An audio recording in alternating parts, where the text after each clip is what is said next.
Hello, my name is Dr. Cheryl Gooden. I'm a pediatric anesthesiologist and associate professor of anesthesiology and pediatrics at Mount Sinai Medical Center, New York.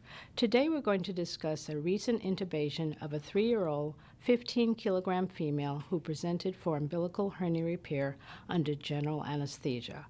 Physical exam suggested a normal airway, and we used the GlideScope AVL with a number 2 stat.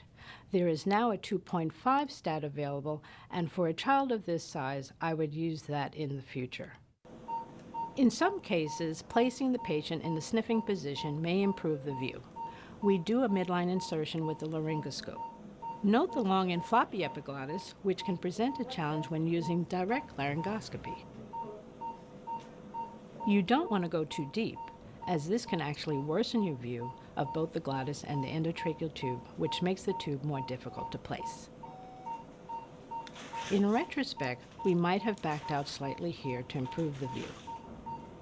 Make sure to shape the endotracheal tube to conform to the angle of the GlideScope stat, placing the tube next to the blade for insertion. So here are some tips that I would like to share for successful use of the GlideScope Pediatric Video Laryngoscope. Insert the blade midline. Do not sweep the tongue. Avoid going too deep with the blade, as this can worsen the view. Use a semi-rigid stylet to shape the endotracheal tube. Insert the endotracheal tube parallel to the blade, enabling successful placement into the glottis. And of course, practice is important, and it's a good idea to start with a normal pediatric airway.